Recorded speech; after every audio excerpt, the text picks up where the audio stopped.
believe, ever lost a show match, so this is going to be a first for somebody. In the top left part of the map, we have our purple Protoss player from Team... Oh, well, it is Shadver. The face of cats. And in the bottom right-hand corner, we have his opponent. It is the red Protoss player, Mercury. So basically at this point, we're looking at this and we're thinking to ourselves, Shadver's got a very interesting position. He's got a nice, solid advantage that he's gained for himself by taking the first game with a great hold against a blink aggressive play.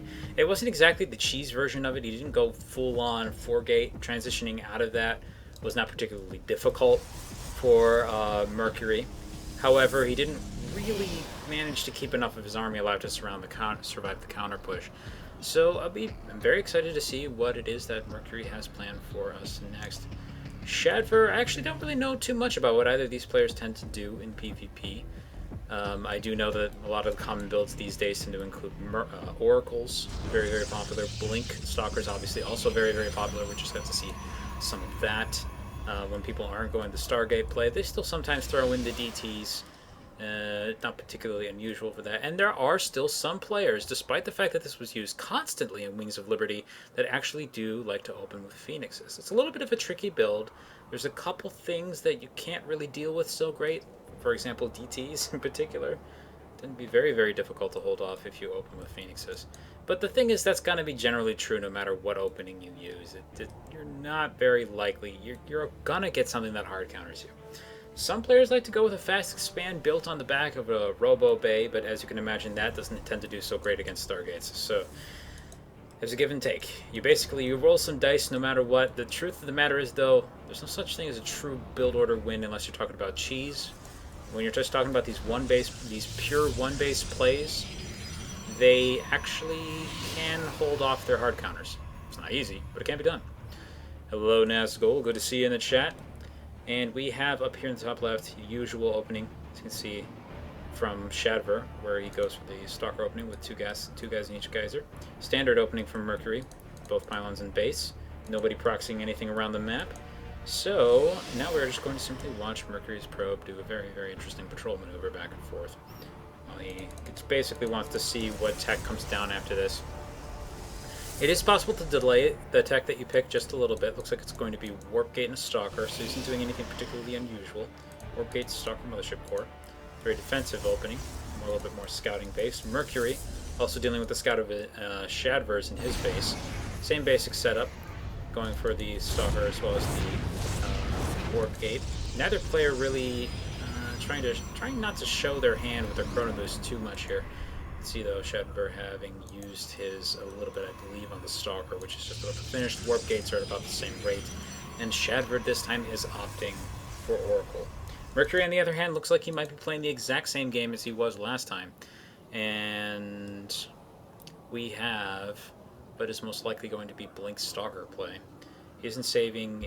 He actually does have a little bit more gas this time, so it may be the case that Mercury is going for a little bit different version of our Twilight Tech play. But yeah, sorry about the late, not really having any notice about this one. Oh, it's DT. Fantastic. Okay, well, guess what? This comes down to the Oracle. If he goes into Void Rays and doesn't get an Oracle, okay, Shadver's grabbing the Oracle. He doesn't have any detection in that particular case. He's in a lot of trouble. He isn't doing that. There are some players that actually like to do that. I may or may not be one of them. In fact, keep in mind if you ever play me in a show match. So pretty much what Shadver needs to do here is he needs to not basically... Ooh, he picked up on the Stargate. He's going to recall back. Basically, if he loses all the energy on this, he's going to be in some trouble. There's going to be an opening for the DTs to do damage. He's going to make a second Oracle, though, so he should be okay. The problem with that, though, is that the Oracle is not really a permanent solution against the DTs. You do need them something more. Robo or cannons. You need some kind of more permanent detection once DTs are introduced, because if they get away from the Oracle, they come back. And he can warp in more easily as the game goes on. It looks like he wants to go into Robo Attack on the back of this.